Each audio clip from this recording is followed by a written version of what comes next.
To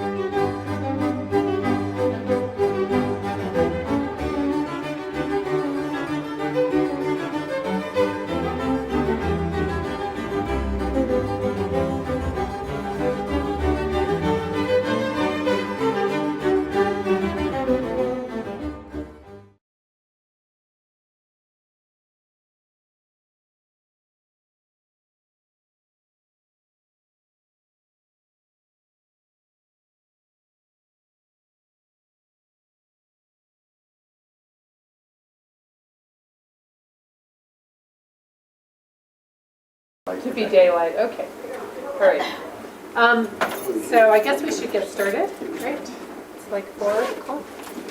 So I'm Lisa Sewell, and I'm the Director of Programming for Women's Studies, which this week we are announcing our name change to Gender and Women's Studies. So this alumni lecture is sort of part of a week of events that we're having to sort of honor or whatever, celebrate our name change. Tomorrow we're having, if any of you are around at, I think it's at 12:30, we're having a panel discussion about that name change and why we decided to change our name from Women's Studies to include Gender and Women's Studies. So that's at 12:30 in the library in Falvey Lounge, and there'll be professors and students on the panel talking about that decision and what different people thought about it, and hopefully there'll be a whole discussion. So I hope you'll come to that tomorrow as well. It's a real pleasure to have Diane Hansen back for our alumni lecture. I also just want to put a plug in for next month. In March 19th we have our 20th annual Elizabeth Cady Stanton Conference, and we have this really high-powered speaker coming, Linda Greenhouse, who's the former Supreme Court reporter for the New York Times, and she's going to be giving a talk, so I hope you'll come to that. That's at 4 o'clock in the cinema in the Connolly Center on March 19th, in addition to our student panels, which we hadn't yet organized. So we're also lucky to have Sherry Bowen here to introduce Diane, and Sherry's in the communications department here at Villanova and the former director of women's studies. No, stop. We'll clap for her. You don't have to clap for me. No, it is my honor and privilege actually to introduce Diane because Diane was a student and an advisee when she was here at Villanova, and it's been great to see the latest of adventures, and really especially wonderful to give Diane a chance to talk about and reflect on what women's studies has done for her and how it's helped her think through the different choices along the way. So we do have, and I want to thank Sally Scholes, who could not be here. Sally, as some of you know, did a wonderful introduction to Diane and did all the legwork for me, so I really do want to credit her, and that's a very feminine kind of thing. I want to credit my source and not pretend like I did all this work, and it was wonderful when Diane got the 2008 College of Liberal Arts and Sciences Alumni Medallion in December, and we were lucky to have some of us gathered here over in the Connolly Center for that. Let me tell you a little bit about where Diane's been from the intro point of view, and then she can talk about it from the experiential point of view. As we know, Diane graduated from Villanova in 1997 with a Bachelor of Arts in Communication and 2 minors in Women's Studies and Spanish. And I have vivid memories of sitting in my office talking about how to combine Diane's many interests and passions, and that's something that really has stuck out for me over the years. With the commitment that she's shown to everything that she chooses to do. Diane was a member of our Communication Arts, then Communication Arts, now Communication Honor Society, Lambda Pi Eta. She was also a student athlete, competing as a member of the women's varsity track and cross-country teams, and received the Big East Student Athlete Award for successfully combining athletics and academics. You'll see Diane's won quite a few awards and achieved recognition in all kinds of things. One of the things that we in Women's Studies remember very fondly is that Diane, during her senior year, led the Villanova Feminist Coalition through the Center for Peace and Justice and was recognized for her work there. And it was during that time, many of us remember, that the VFC was very active and very popular, and we're quite convinced that it was Diane's charismatic personality and leadership skills that helped it be so successful during that time.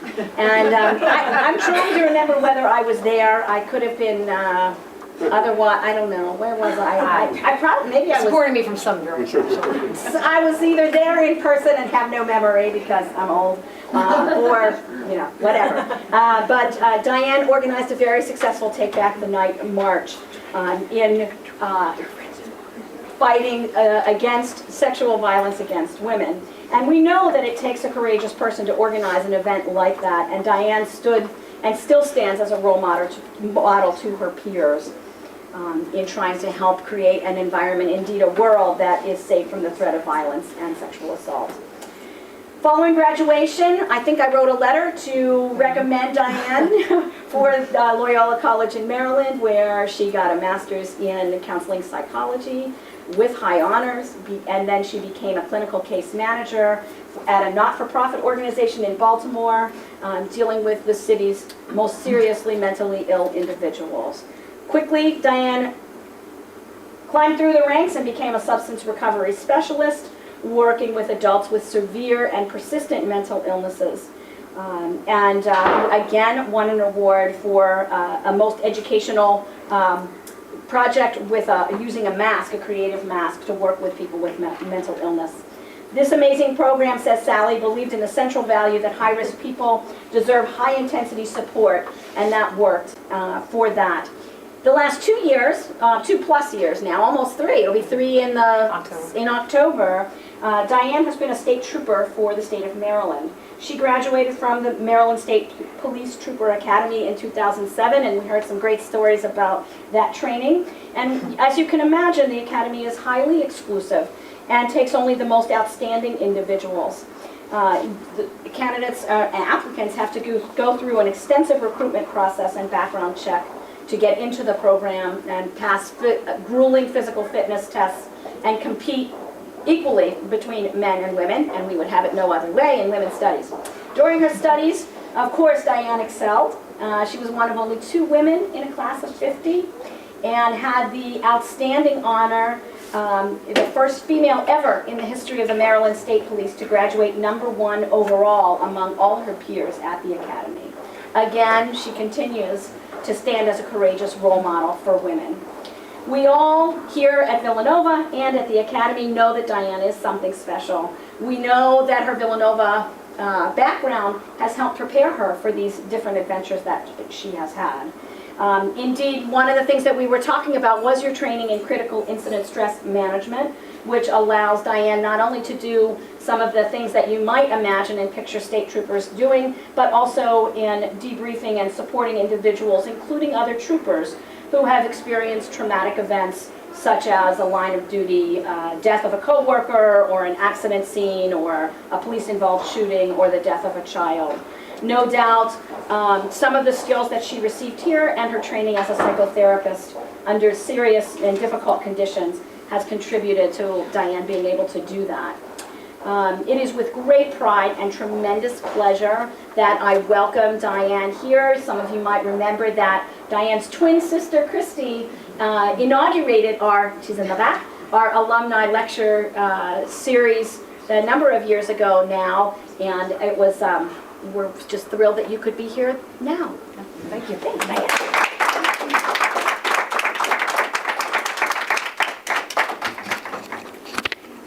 Thank you, Dr. Bowen, for that lovely introduction. I want to welcome everybody here this evening.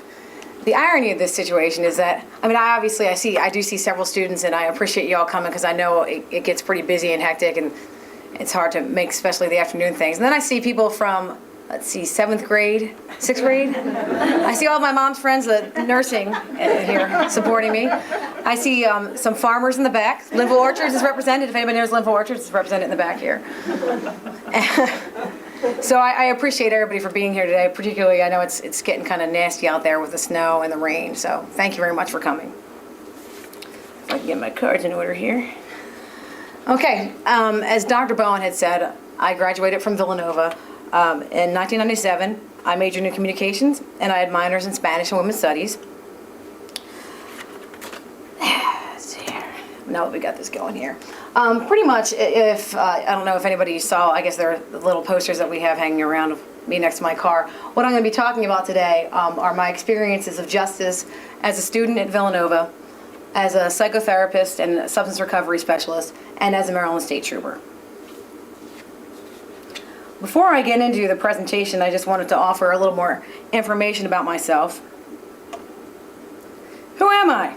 Well, I've been a Maryland State Trooper for 2+ years. I'll explain the slide briefly. I just said a little humor is always helpful. This is actually a traffic stop that I had executed. This is a still shot from my in-the-car camera here. And this is an individual who, that's what he thought I was on that day. I have a number of names and hats at this job, but I just thought that was a funny one. That ended well for me, not for him. But yeah. Well, as I was growing up, it's not like I always wanted to be a police officer or a state trooper. I never really even thought of that as an option. However, I did think I was always interested in investigations, detective work, Magnum PI, you name it. All that stuff was interesting to me. But, if I look back, I actually wanted to be a lawyer for a while too, but when I look back and I think about what was the theme of all those interests, it was really issues of justice and or injustice. Those were the things that kind of energized me the most. So, taking you to Villanova, isn't that a pretty picture?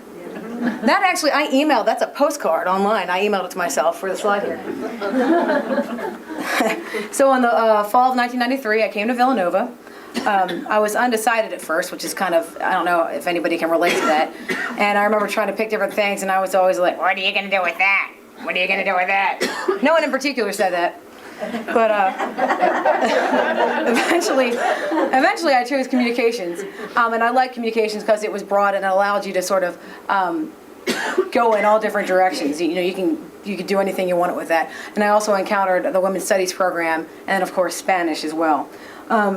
What I liked about the Women's Studies program was that those classes were some of the most exciting and motivating classes that I had. And oftentimes they were the most approachable teachers and professors. I always had a lot to complain about, so I could sit in an office, I'm sure Dr. Bowen can recall, and just talk about issues that are on my mind on and off campus. It really allowed me to have an outlet for some of the issues, injustices that I perceived in the world. And I found it empowering to have the opportunity to have that outlet and to learn more and to see what I could do to help.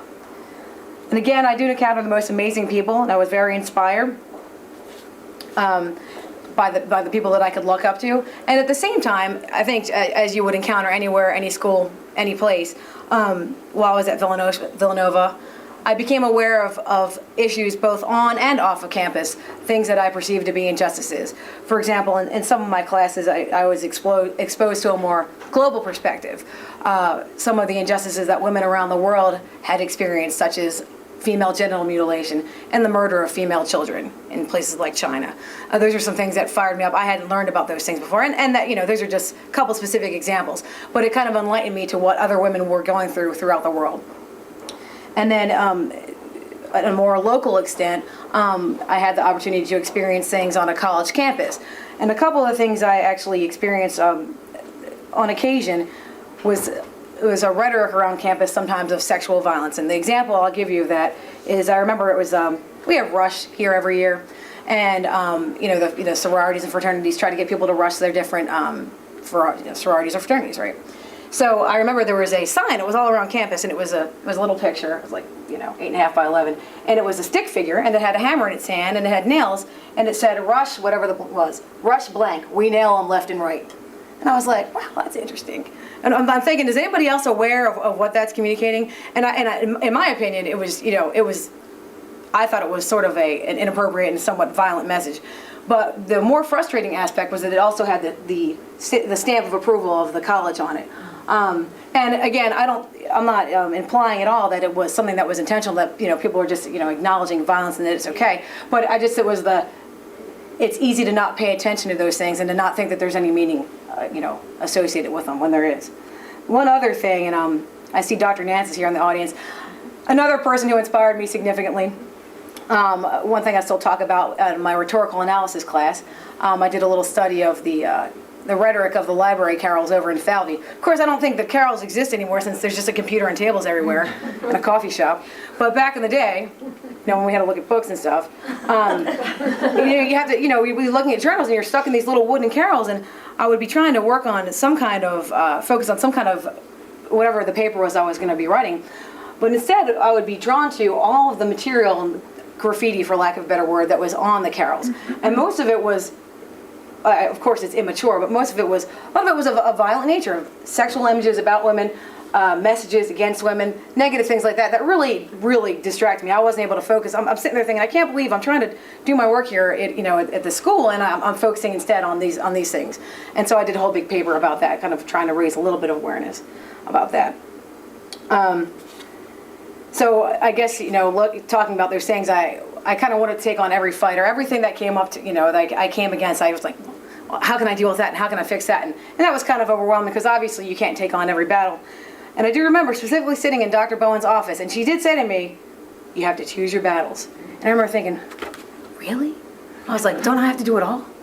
And I just thought, and you kind of felt like if something made me so mad or inspired me so much, I felt like I really needed to do something about it. And if I didn't do something about it, then I was just ignoring the issue. But I realized I could be more beneficial if I took time and picked specific issues out and focused on those things. And again, joining the Villanova Feminist Coalition, that provided a positive outlet for my energy. However, joining the VFC sometimes comes along with stereotypes. Of course, I'm sure everybody's seen these things. These are some of the stereotypes of someone who describes himself as a feminist. And of course, no one wants to be associated with stereotypes. I mean, I definitely didn't want to be associated with those things. But I did find that being a part of the Feminist Coalition, I was allowed to do, or I had the opportunity to partake of certain activities that supported things I believed in, like ending violence. I mean, it sounds simplistic, but that was sort of the goal I had in mind. And I was able to participate in the Take Back the Night March in spring of '97. One of I'd say, the best experiences of my entire life. I didn't know it was going to be that way. But we had a march through campus, and we had a huge crowd, men and women, students, and professors. Actually, in the front of the march at the time was my boyfriend with a big sign. So, I mean, I don't think you can get much better than that. And when we finished the march, we came back and we had a little discussion session in the Connolly Center. We ended up having so many people that we couldn't do it in the small room that we had, so we did it sort of in a lounge area. And the benefit of that was that people walking by could come and see what we were talking about. Because a lot of times, when you start talking about issues of violence and gender, it kind of scares people off a little bit, and they think they might get pinpointed or, stuck into one of these negative groups, when it wasn't about that at all. It was about ending violence. And one of the big lessons I learned there was that we had a couple students speak about their experiences of date rape on campus. Two women, actually. One who had spoken a lot, and one who it was the first time speaking at all. And it was a very emotional experience for everybody. And afterward, I had at least 3 Villanova students approach me and tell me personally about their experience of date rape on campus, which is kind of overwhelming. I wasn't expecting that. But, if that was something that got them started in their process of healing, that's fine. That's excellent. During the Take Back the Night March, going to be another slide of nice terminology. During the Take Back the Night March, we had a lot of support. There were lots of people who were there. I mean, we had a bullhorn, and again, it was a lot of positive energy. But of course, you're always going to encounter some unenlightened individuals on occasion. And as we were coming up through the quad in Sullivan and Sheehan, there were people yelling things out the window. And these are some of the things that we heard as we walked up the quad from the educated students. And fortunately, I had the bullhorn, so I got to direct wherever, toward whatever person was saying something inappropriate. I just, I had to take the bullhorn from somebody else who wanted to say some things back. Oh, Chrissy. Yes. And about the same time of this, there was another critical event that occurred on around campus. It was, again, the end of my senior year. It was sometime in my senior year. I was a freshman. She was out. It was during finals, and she lived on campus. She was pretty stressed out studying, so she's out running off of campus. She was less than a half mile away from the campus. She was pulled into the bushes and raped. So, as you can imagine, it was a traumatic event. There was a big article in the Villanovan about it. But more so than the shock of the violent attack was, what was she doing running out at night? Now, again, of course, someone could say, well, yeah, it's not a great idea to do that. But at the same time, it's more so focusing on, well, what did she do to deserve this attack versus, I can't believe this horrible thing happened. Let's find this guy. So some of the responses to people who have been victimized, that was another thing that sort of made me start thinking about, well, what can I do to help victims? What can I do to empower people? I started thinking more about psychology. And one of the other as I move on from my experience as a student to a psychotherapist, one of the other biggest events that sort of made its mark on me occurred in the summer before my senior year.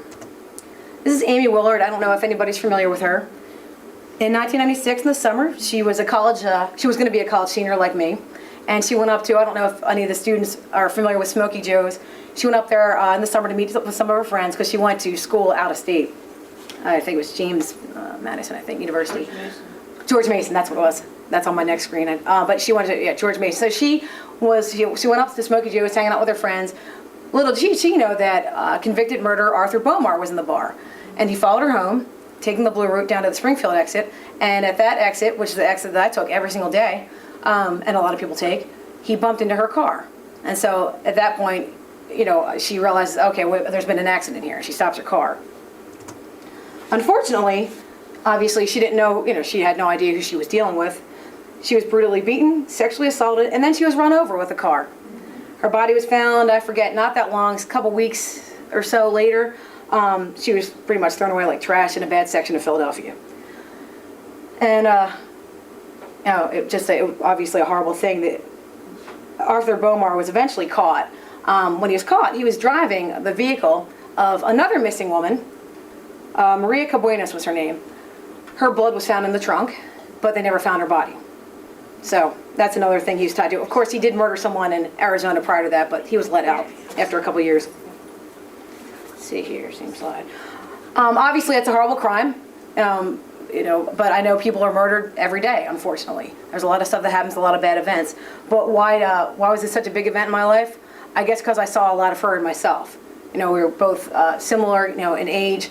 We both were into athletics, same area. She actually, obviously, I was from media, so she lived down the road, and she's just going out to have some fun with her friends. So, and I took that exit every day. So and I came across the scene when they first found the car. I remember they wouldn't let you off the exit, and I remember there were some news people, and I said, "What's going on?" I'm like, "Oh, there's a missing girl."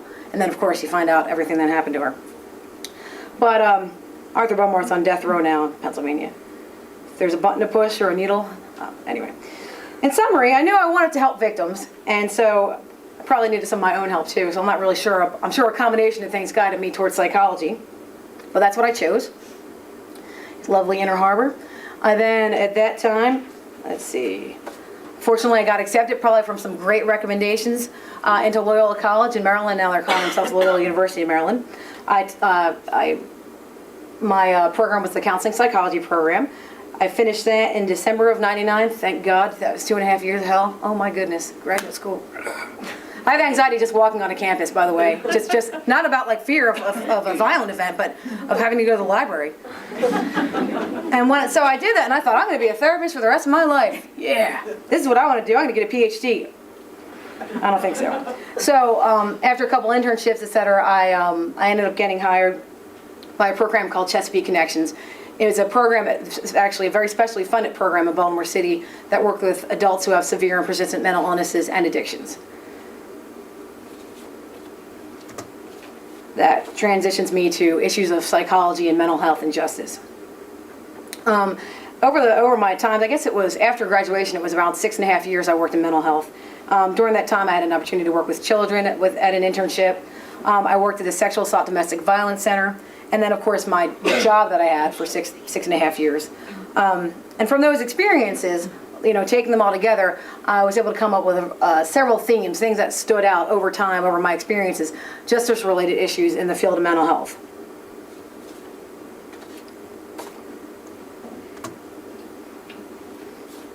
Actually, let me think if I go back real quick.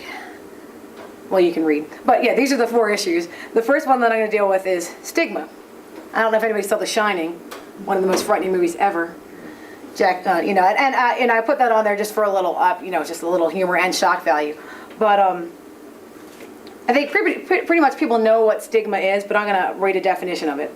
It's a mark of disgrace or infamy, a stain or reproach, as on one's reputation. And I think that one of the saddest and most difficult issues are, I guess, also most damaging when it comes to mental health is stigma, because stigma prevents people from getting the help that they need. No one wants to be crazy or nuts or insane, I wouldn't want to be that way. I mean, I wouldn't want to be labeled in that way. The worst part is the person is already suffering significantly, and then on top of it, there's this label, and then they don't get the help that they need. So, you know, in my opinion, that's a justice issue because these are human beings who need help and they're not getting it. And there are lots of you mentioned the mask. It was a mask competition. It was all about stigma and educating people about how stigma affects those with mental illness. But I do think that's one of the biggest issues in mental illness that prevents people from healing and getting treatment. And then just the needless suffering is very sad. Second one, this might be a little bit confusing, but I say funding the intangible. This here actually is it wasn't an accident that I worked. It was a coworker of mine. Unfortunately, in this accident, someone passed away. But you can see the damage is tangible. I mean, the car smashed up. Someone, I'm not, you know, I didn't put all the pictures on here, but obviously someone was deceased. And so what you can see is that, you know, it's easy to see. There's money. You're going to have a funeral for someone. The pain and suffering is kind of real. Whereas with mental illness, it's intangible. You can't see. I can't look at you, and maybe I can see that you look sad, but I can't look and see what's going on inside. And when something isn't tangible, in my opinion, it's harder to direct. It can be harder to direct energy and funding to those issues. The exception being, there are some tangible outcomes, though, with mental health and untreated mental illness. Suicide, of course. And then if people want to look at, money and funding, the number of psychiatric emergency room visits due to untreated mental illness, the money spent in that regard is just extremely significant, because if a person isn't getting regular treatment, that's what the regular treatment's going to be. And they might be okay for a little bit, and then something happens and they go back. And then also all the organizations I've worked for or had an internship for mental health were significantly underfunded. There wasn't enough money for anything, pretty much. And these are people who are doing some of the most, in my opinion, most important work that you could possibly do, helping other people heal and move on with their lives. But I remember the first internship I had, they're like, you want to come work? And it was like $20,000. And I didn't make much more of that at the other job, but that was, with a master's degree, with the loans, are you kidding? It's hard to do. The last one, and you can all, I guess, read it while I'm talking, was trauma. Excuse me. I think it's kind of, it's easy to make the connection. Sometimes someone's been through a traumatic event and maybe they're feeling sad or upset or, a loss or some kind of extreme emotion. But, when I worked with the adults who have the severe and persistent mental illnesses, as I read through their backgrounds, as I dealt with them in therapy, this is just some of the stuff that people were dealing with, some of the extreme traumas. And the sad part about it is most of the time, unfortunately, due to, say, whatever the family situation is, obviously there has to be a lot of dysfunction, I think, for some of this stuff to be going on. There was no support, there was no help. And that can lead to a lifelong symptomatology and oftentimes substance abuse. That was another huge issue. And coming back to justice, where is the justice for these people? Because a lot of times there's no prosecution. And then on top of it, I'm not saying that this necessarily, I can't sit here and say, oh, this causes mental illness, but this is definitely a contributing factor to what kind of symptoms a person ends up developing, potentially. And then on top of it, then there's a whole stigma on top of it, so it just kind of, doubles up over itself. So the final issue that I wanted to talk about when it comes to mental health and justice is substance abuse. When I first went into mental health, I thought, man, that substance abuse stuff, man, I can't do that. I don't have any interest in that, blah, blah, blah, blah, blah, whatever. And there was a time when the two fields were very much, almost opposed to a certain extent, because you had training in mental health and then you had training in substance recovery. And then it was hard bridging those two things together, but anybody that knew anything or had any experience knows that those two are like this. It's one and the same almost, and you have to have training in both. I had a little training, but all of a sudden they were like, hey, we need a substance recovery counselor. And I was like, I guess that's me, because I was the psychotherapist there at the office.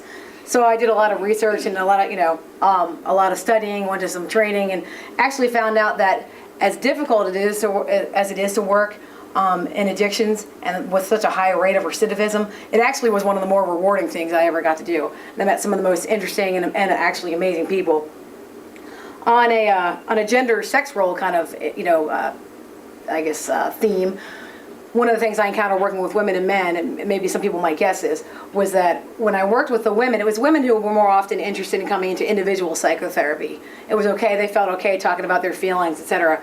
When it came to the men, they didn't want to do the individual thing. They felt more safe and more able to talk in a group setting. Particularly, they could talk, oh, I used, when I was speedballing back in the day, when I was using this crack or that, or whatever the case may be, it was easier to talk about that, and because it was so hard for them to talk about their underlying traumas and issues. So, and getting back to stigma one more time, if I haven't said that enough, as if there wasn't enough stigma in mental illness, then it's funny because even the people in the program who didn't have any kind of addiction, they had a bias against the people who had a mental illness and an addiction, because you have an addiction, you're bad, you're dirty, you're a criminal, and a lot of them did have interactions with the criminal justice system, of course.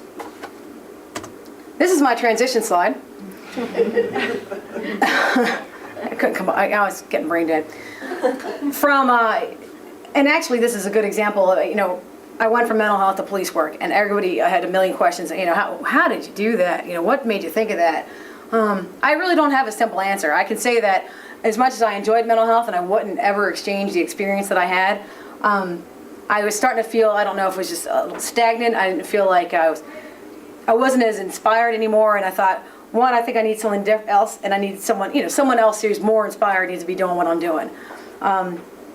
And again, I hadn't thought about police work. That wasn't really, I'm looking around. But I did run into a guy at my gym who was a state trooper, and I was always interested in police work, never saw it as an option. So I'd always ask him questions, and I wanted to go on a little ride-along. And he's like, oh, well, in order to go on a ride-along, you have to go to this special little orientation session. Well, little did I know, you didn't have to do all that to go on a ride-along. But he knew I was interested and that I probably wouldn't go to this orientation session. So I ended up going to this orientation session so that I could go for this ride-along. So I was in the application process for maybe, I think it took about 5 months. There's interviews, there's the polygraph. I haven't done anything in my life. Can I tell you this right now? I haven't, nothing. But I'll tell you, once they're done with you, you feel like you just murdered 10 people. I've never smoked pot. I haven't. I can admit that. That's not a problem. But when they're done, they're like, we detected a little bit of deception in the area about substance abuse. Candidate Hansen. I'll tell you, that was the worst. Now, again, I haven't even done anything. That is the worst. Oh. Anyway, by some whatever, I made it in, I was accepted into the academy. It was from October of 2006 to April of 2007. It's a residential paramilitary academy. I have no military bones in my body, so that was the hardest part. Of course, the living there and getting up at 5 and getting yelled at and screamed at all the time, the whistles and banging on the trash can lids to wake us up, that was great. So that was definitely a challenging experience. These are some pictures of just brief pictures of some of my experiences at the academy. We started with, really, it was actually 45 people, 2 women. We ended with 39, a couple people were injured. Actually, to only have lost about, I think, 6 people was pretty good. Usually they lose 15 to 20 people. A couple of people left because it wasn't for them, and 1 person was fired for cheating, any kind of cheating or deception. And you could do a lot of stuff. You could go drunk driving, and you won't get fired. But if they check, if you cheated and they found out or you lied about it, done. That over there, I have to point her out, that's my roommate, Bobby Jo Faulkner. And I thought, is that really her name? And it was. She couldn't have done it. She actually isn't a state trooper anymore. She, I guess, after decided that it wasn't for her. This is my face most of the time at the academy right here. Or this right here, suffering. That's my good friend Lurch. They called him Lurch the whole time.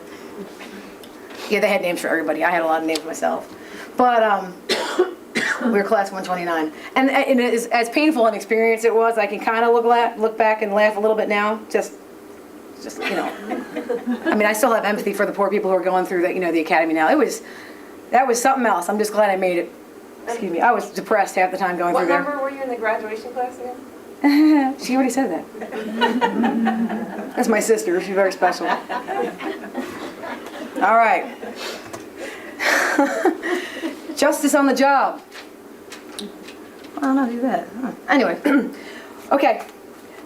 The way I looked at this, obviously police work is related to, it's related to justice issue. That's kind of the whole category. Well, the way I looked at this was I talked about our frequent calls for service. And these are some of the most, there's so many calls for service that we get. In the state police in Maryland, and I believe it's like this in Pennsylvania too, you can either work at a purely traffic barrack and just write tickets and be out on the highway, or you can work at a full service barrack, which is what I want to do. That's where you just take all kinds of calls and have all kinds of experiences. So that's the kind of work that I do. Domestic calls. When I lock a man up for beating a woman, he gets the pink handcuffs. That's pretty much how that works. This one, actually, someone had actually backed into his girlfriend's car and left the scene. That's, of course, a bad idea. It was this woman. He went after her. They're all drunk, by the way. Pulled her out of a car and really beat her up pretty significantly. So he got the pink handcuffs. But when it comes to domestic disturbance calls, usually there are all different kinds of calls, but domestic has a very specific definition. And in that definition, usually it involves having to live together, usually not even necessarily having to be married, but you can be family members like husband and wife, boyfriend, girlfriend, parent, child. We get called to a lot of parent-child domestic situations, yelling, screaming, fighting, etc. Some of the, in terms of justice for victims of domestic violence, there has been some progress made. I know different police departments operate differently, but at least for us, if there's any evidence of injury, the law states that we shall make an arrest. So someone has to be taken. It's not like, oh, this is your problem. Oh, we've been here 10 times. I'm not helping you anymore, which is the attitude that some people have. But we shall make an arrest. And sometimes we shall arrest both people, depending on who, we have to identify who was the primary aggressor, of course. And then another addition in the last year is something called a lethality assessment. And pretty much what you do is, it's like a checklist you go through with the victim just to determine the likelihood that they could be, not necessarily just be a victim again, because it probably will happen again, but the severity of the possible victimization. Are they at risk for being killed? Are they at risk for having, experiencing a severe or significant injury? But of course, that's all limited to how the victim wants to participate. It's all limited to what, if the victim's going to be honest with us. Sometimes they are, sometimes they aren't.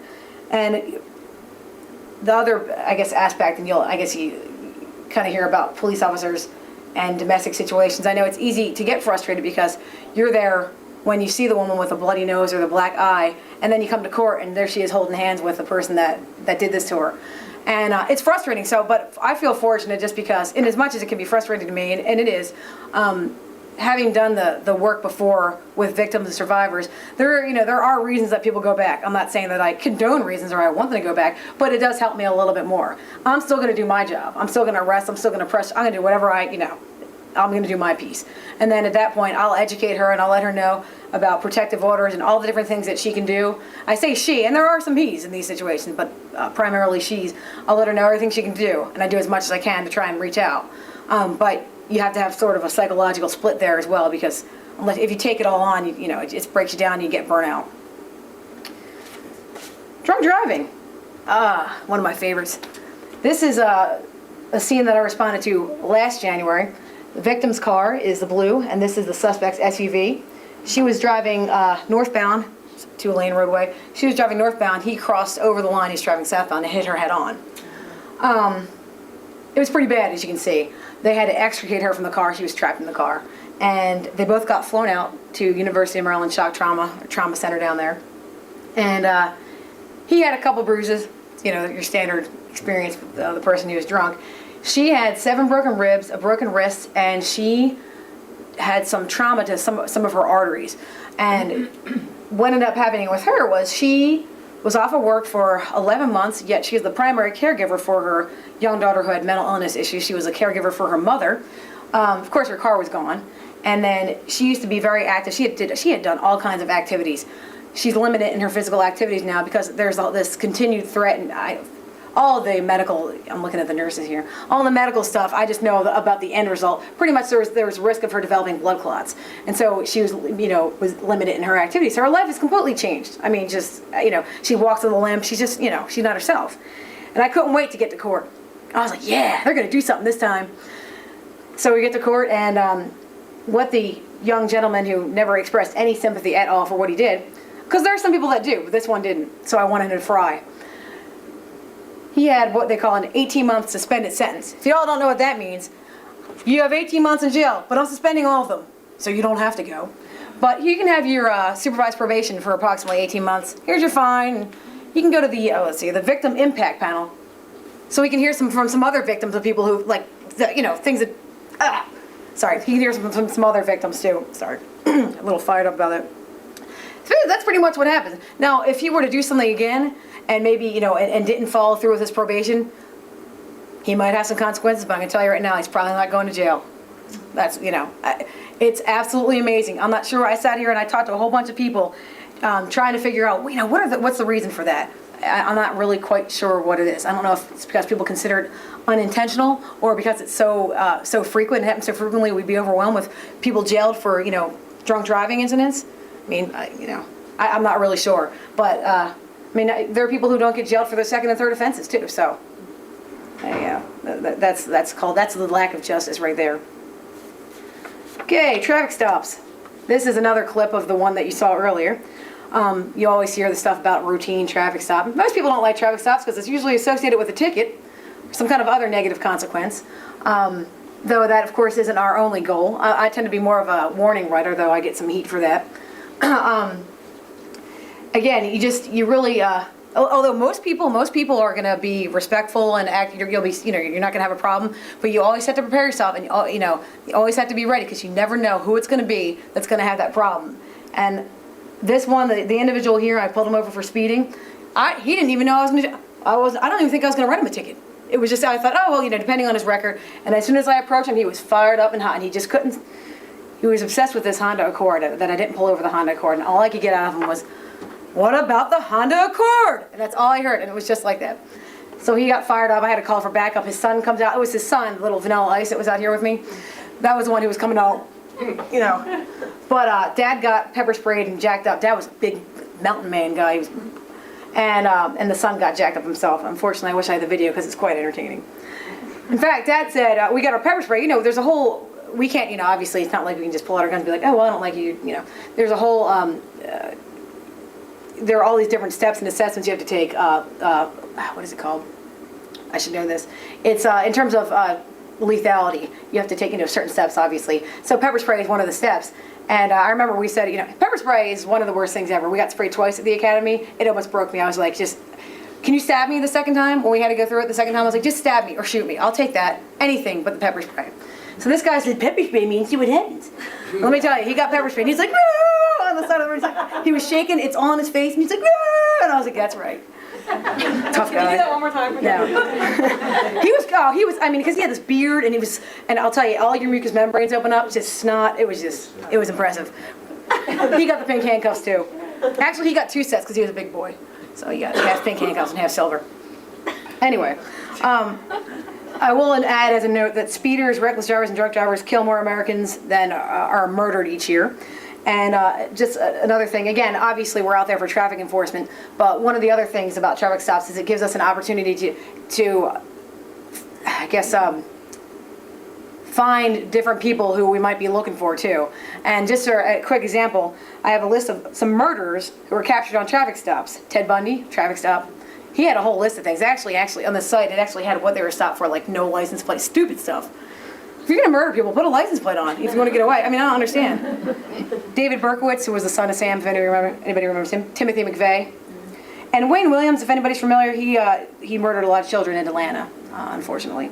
But these people were all apprehended by traffic stops. Yeah, that was a long day.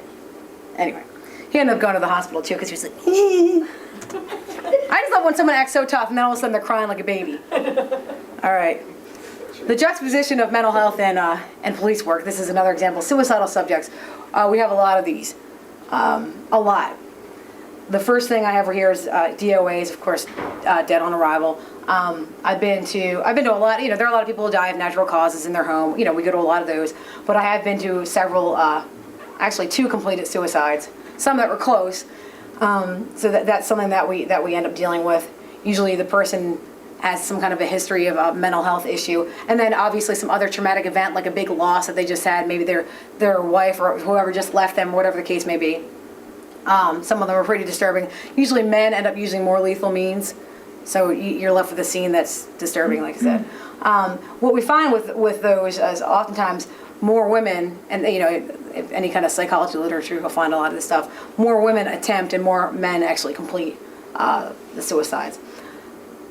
Related to suicidal people, we do a lot of emergency petitions. Maybe some of the medical people are familiar. I don't know if anybody's familiar. Pretty much what that is, it's an involuntary psychiatric hospital admission. So a person is assessed you know, if they're making statements about wanting to hurt themselves or somebody else. Do a whole lot of those. The unfortunate part again of that is when we have someone in our car, we never know what they're going to do. They have to be handcuffed, and you'll have someone in there who's they're just broken down. They're not going to be a violent, you know, but you never know when someone's going to act out, and it can be a very traumatic incident. And I do my best, at least when I'm there, to try and make it as tolerable as possible. There are some things that, you know, but you have to be careful too. You can't just, you have to be aware that anything can happen at any time. And here you are in this car. And for the state police in Maryland, we don't have a cage. They sit right next to us. And so I could go on and on. That's a whole other issue, officer safety stuff. But they decided that that's what they want to do. So you know, you just have to be careful. That's why when people spit, they get their shirts pulled up over their faces. It's awesome. And then, you know, just one other final just aspect of suicide and mental health. I'm telling you, if I had the ability to study it, close to the majority of our calls have some kind of underlying mental health issue. There's something going on. It's untreated. Maybe someone's off their meds. I'm telling you, and a lot of times it ends up, you know, playing out in a domestic situation. Children, adults, whatever the case may be. I'm just thinking of one I was just at recently where the daughter was, there was a fight. She tried to stab her dad, and you know, she wasn't like this person that went around and was all violent. She had severe bipolar disorder. She hadn't been taking her meds, and she had a lot of other stuff going on. I mean, I'm telling you, and we need more training for that. Fortunately, I have some experience, but then I think the last part of police work and justice, juveniles. These are the calls that we often dread most because you don't have a lot of control when it comes to juveniles because obviously they're under 18 and there are certain, you know, they're not subject to the consequences of adults where, you know, a lot of times some of them need to be. And a brief story regarding juveniles that pretty much touches on almost all these aspects. I was responding to an accident. It was maybe like 12 or 1 o'clock in the morning or something. And I got there to the scene. There were a couple cars. It was very dark where I was. I couldn't tell which car was involved for, you know, the way they were positioned. And I saw a woman standing there, and I said, "Okay, ma'am, are you all right? Were you involved?" No. You know, my daughter was. And I was like, "Oh, okay. Well, where's your daughter?" "Oh, she's in the car over here." I was like, "Okay, well, can I talk to her?"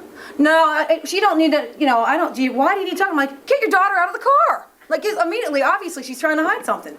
I mean, well, I hate to think it, but that's pretty much what was happening. She was trying to keep her daughter away from me. When the daughter came out of the car, this is how she came out of the car. That's how she walked over to me. She was 16. So daughter comes over, and as you can imagine, I encounter a lot of drunk and, you know, people, and they have, you know, all different kinds of mouths and the things they say. This 16-year-old was one of the worst drunk people I've ever encountered. I mean, she was a piece of work, and she's yelling and screaming and cursing at everybody. When the ambulance came to check her out, she's telling them, "I hope you all die." I mean, clearly, this is an alcoholic. I mean, even if it was her first time, in my opinion, she can't handle alcohol, no matter what. I mean, whatever the case may be. She was in bad shape. But the frustrating part was, don't get me wrong, I mean, you don't want to protect your children, but if you're going to protect them from consequences, the part that really was over the top was, as they were taking the girl away in the ambulance, I looked at the mom's car and I see this bumper sticker. "My son was killed by a drunk driver." Her son, this girl's brother, was killed by a drunk driver a year prior. Now, fortunately, in this accident, the only person that was hurt was the girl. She had a friend in the car. I think he was okay. They didn't hit anybody else, thank God. But you're going to sit there and your son was killed by someone, and you're going to, what? I mean, these are the things you confront with juveniles. I mean, you're trying to, I'm not totally trying to take anybody out and make their life a living hell and make it so that their future is going to be negative because of a mistake they made. But if you don't, I'm going to lecture all y'all on juveniles. If you don't allow people to experience consequences, then they're not going to learn anything. And this girl was horrible. She was absolutely horrible. I don't know what her story is now. But I mean, meanwhile, you know, her brother was killed a year ago. But you know, so you deal with all these different issues. And just a brief on custody issues. We get called for a lot of things that are civil issues, like custody. You know, we'll get called because people were fighting, and there's a lot of times we can't even do anything because when it comes to a civil type custody issue, our hands are tied. We're there for criminal issues. We're there to keep peace. But juveniles are a handful. Oh my God, I'm just gonna have my cat the rest of my life. And pretty much bringing everything to a close. there are a lot of aspects of the job that are serious and stressful, but then there are also some funny things, and you got to take the humor out of it. These are some of my favorite, there's a whole list of them, some of my favorite quotes. I'm not being arrested by no female. He got locked up. Let's see. Of course, spray me and see what happens, crying. The one, have a rotten day, that was kind of funny. I pulled this guy over. You have to have 2 tags in Maryland, a front and a rear tag. I don't ever write a ticket for it. You know, but we stop cars, and that's part of what we do. I just pulled him over. I needed to get some traffic stops in. And he said, "Don't you have anything better to do?" I'm like, "Are you really going to greet me that way?" I mean, which is fine. That's absolutely fine, but that's a guaranteed ticket right there. So I go back and write the ticket. That I had to look this whole thing up. I'm like, I don't even remember write this ticket, but I'm writing it today. And then this last one, if I had to, I have time to bore you with all my stories about being a female police officer. In the academy, when I first went to the academy, my hair was at an awkward stage. It wasn't long enough to be pulled back, so then I had to get it cut real short, as you can see some of those pictures. They're like, you don't have to go G.I. Jane or anything, but you can't touch your collar. So, still it was pretty short. And I didn't mind it short to a certain extent, but it was really, I mean, whoa. And I was at Dunkin' Donuts one day. We don't go there very often, though, I swear, just for coffee. And they had someone spray painted their fence. It was actually like kill pigs or something like that. It was like some anti-police thing. And I had talked to the store owner. I don't know where the guy was from. He had this heavy accent. And his English was limited. But I had that interaction. I left. And a little bit later, my coworker, he was going there to get some coffee. And so I guess the owner had some questions. And so my coworker comes back, and apparently the guy was like, the guy said, "Well, there was a female officer here earlier," and my coworker's like, "Well, who?" And the guy goes, "Oh yeah, girl with boy haircut. Girl with boy haircut." I was like, because this uniform isn't flattering enough. I guess my last slide. This actually was my last qualification, one of my most proud moments. Yeah, this is my favorite one right here. I'm really not totally that violent, but it's it's nice to be able to compete. But I guess in conclusion, again, I just wanted to highlight some of the different experiences or justice related experiences I had, and just going back to Villanova. It allowed me to have the opportunity to investigate some of these things, some of these issues that really fired me up, and to come up with a constructive way of dealing with them, be it through writing or through choosing another option like going into psychology and working that out that way.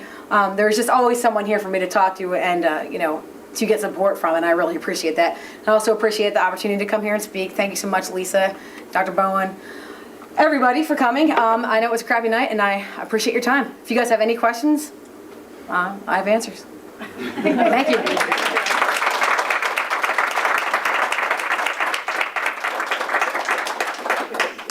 And there's a whole bunch of state troopers that want to have this podcast.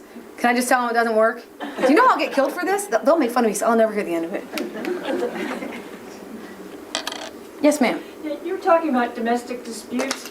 Why would they call the state police rather than their local police department? Oh, the way I can explain that is, and I forget I know about Pennsylvania, but at least in Maryland, depending on the county that you're in, we have different state police barracks in each county.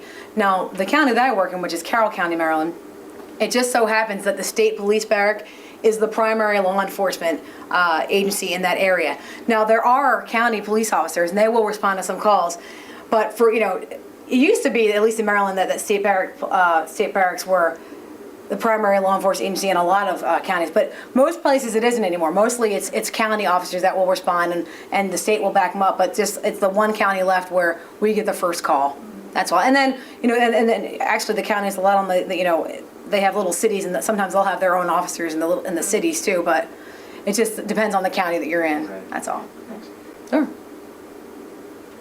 Yes. So I was wondering if you could talk about, it seems to me like in your job switching, one environment, the psychotherapy environment, is one that seems like there would be a lot of women working in that environment, and that might be a place where you would feel pretty comfortable. Sure. And that the state trooper, given that there were just 2 women in your class, and it seems like there are probably fewer women doing that. I'm wondering if you could talk a little bit about your experience as a woman in an environment that is maybe not entirely hospitable for. Oh yeah, I could say a lot about that. Actually, And also just, and how you manage that. Okay, sure. You know, you don't have to tell us terrible tales or. Oh, and unfortunately, I don't have a lot of terrible tales to tell. Terrible tales to tell. That was hard to come out. But, yeah, I mean, it definitely obviously was a big transition. I mean, I will say, just on a quick note, this whole gossip theory about women, oh, hell no. You want to go talk to, hear some gossip? Go to the state police barrack and listen to the guys. They are the worst. The worst. But anyway. Yeah, it's definitely, I feel fortunate because I was well equipped to deal with the environment, the police environment. And what I mean is, through my career in psychology, through my own work on myself, I learned different coping mechanisms as to how to deal with different, environments and positive and negative experiences. And also I was built up in myself. I mean, I went there, I was 31, I think. Most of the people were pretty young. That's, I wasn't the oldest in the class, but I had some life experience so that when I went from this environment of, how do you feel today? And how's it going? And what, and everybody's issues to, we don't give a crap how you feel, therapist. I mean, when they found out that I came from mental health and here I'm coming into police work, they were on me. I mean, we'd be target shooting. How do you think the target feels, Hansen? Oh yeah, I got it. And the other aspect too, talking about both those issues, is from an environment where people, you have to have a certain education level to one where you really, now some state police agencies you have to have a bachelor's, and I believe Pennsylvania is one of them, but in Maryland you don't have to have that. And so something else that plays out is the sort of the educational thing that, I get a lot of times they would give me a hard time about having gone to school. And, and what are you doing here? And how come you're, I think they just thought I was going to be this big touchy-feely person and I wasn't going to be able to make the transition into having to make difficult decisions about acting out physically and responding to, physical threats. But fortunately I have an attitude, so that kind of helps. And then I think, over the years, fortunately our parents, athletics, I can't say enough about athletics and how that builds up your self-esteem and, your sense of self. So we were very much involved in athletics. When I say we, my sister and I. And I think that it is, I'm at a point where when I was younger, when I was in college, when I'd come into, these issues that I mentioned earlier, and they'd really fire me up and sometimes get the best of me. But again, through some years of experience and working on myself and having just learning, despite the fact that there are some barriers and it's not as comfortable as an environment, it's not as touchy-feely, you're not allowed to have feelings sometimes, or a lot of times, I was prepared for that. But it is quite different. And the benefit too is, I'm not always quick-witted because sometimes I don't come up with anything, but if you have a quick wit, these guys, they fire stuff at you, I just fire it right back, and usually I win, so. Fortunately. I do, but yeah, you have to also have that kind of personality. I think it's a personality thing too. You better be ready because it's, and it doesn't matter. You can be female, male, whatever. They'll get you for whatever the case may be. But I was saying earlier, one other aspect of being a female in that job, there are certain stereotypes about the females in that job. One stereotype is that you definitely have to be gay or lesbian, or that's what you are. And then another one is that you're going to be a chronic complainer and you're going to have an early retirement because you're going to have a fake injury. Like I'll hear them talk about people, she tore an ovary, she can't work anymore. You'll hear stuff like that. And they have the environment for impossible issues of discrimination. They have a form, it's called a Form 51. And if there's any kind of harassment, it doesn't matter, male, female, whatever the case may be, you can go out, fill out a Form 51, like a complaint, and have someone deal with it. And it takes the guys time to get comfortable with you in the area because they automatically here's Hansen, 451, like it does, and it's not me, it's that I'm a female and it's like they're feeling me out to see if I'm someone that they can be whoever they want to be around, as crass as they want to be, and I can be crass too, so that, that's okay. But you experiencing that too, you're automatically like, if you did have a valid complaint, you're already labeled almost as a pre-complainer, so whatever complaint you might have, people would probably want to invalidate it. So there's that. But again, you have to kind of be strong in yourself and your beliefs, and try not to let that stuff get in your way. And stuff can bother you, but at this point, some of the things that I've been through, that academy that was straight from hell. If I can get through that, I'm not going to let that stuff hold me back. But there are a lot of amazing and awesome people who have been very supportive of me, men and women. One other benefit of being female at the academy is they couldn't just come into our rooms, because there was like one female instructor, she was hardly ever there. With the guys, they could just get the key and open your room and be like, ah! And just scream in your ear. And they couldn't do that to us, thank God. Oh. Yeah. I don't know, did that answer it at all? Sure. Okay. Oh yeah, I mean, I wanted to talk, but I mean, there's a theme to the talk. I mean, the academy, I could tell academy stories all day. Yeah. Morgan Besson, was that something? Did you have something?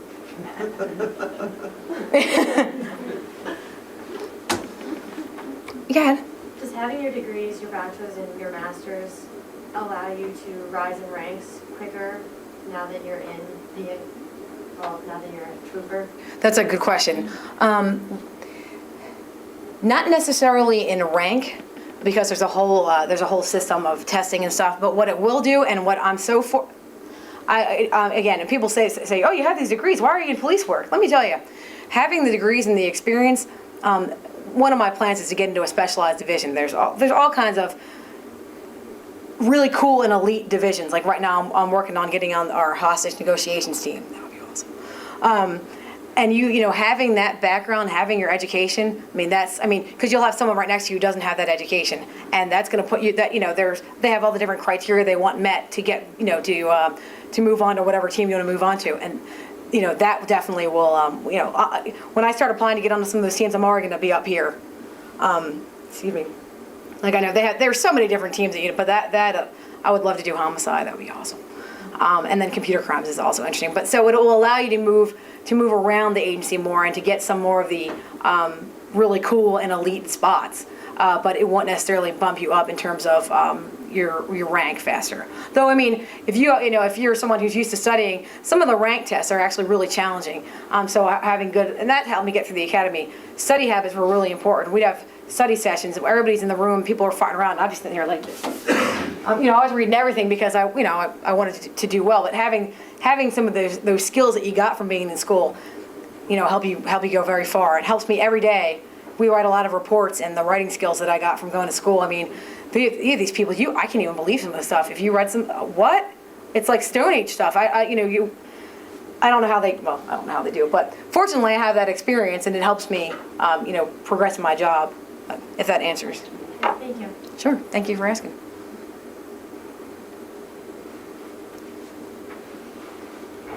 Okay. He did ask one. How fast can I go on Route 95? Depends on what kind of car you're driving. I know, I have a license plate. Don't ever say my name. You don't know me?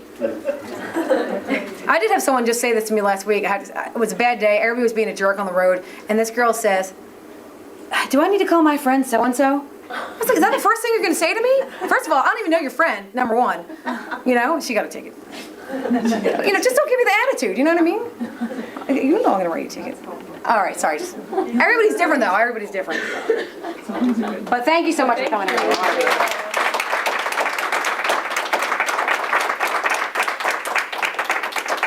You didn't show us your cool computer. Oh, yeah. That computer that wasn't adaptable to this. We have our in-car computer, this thing was very heavy. I actually have all my presentation on here, which didn't really help me today, did it? But we have our just cool, heavy laptops. They have all kinds of different like heating and cooling elements that you don't normally have, just because they have to tolerate the conditions in the car. We have our little touchscreen stuff. The really cool thing that we have now that other states have had for a while is it's called e-tickets. And pretty much what it is I don't know if anybody, sure none of you have gotten tickets before, Mom. Like I said, when you're on a traffic stop, you want to, I don't want to be there real long. I don't know who I'm dealing with. I want to get in and out, right? But when you're dealing with a citation, if anybody's ever gotten a citation, you have to sign this thing. There are all these copies. It's a big pain in the butt. It's e-tickets. All I do is touch a couple things on the screen. I have a printer right in the car. It's like, I print it out. I'm like, here's your ticket. That's really the cool thing. But usually, I'm not a big ticket writer. But it's reinforced to be a tough book, right? So oh yeah, you can do all kinds of crap. I could take someone out with this. Yeah. Although it's kind of dangerous in the car, though. People have injured themselves banging their heads into it in accidents. So. That's and then people typing and crashing into things. I stopped short of that car, thank God. All right. Well, thanks for coming. Yeah, thank you very much, everybody.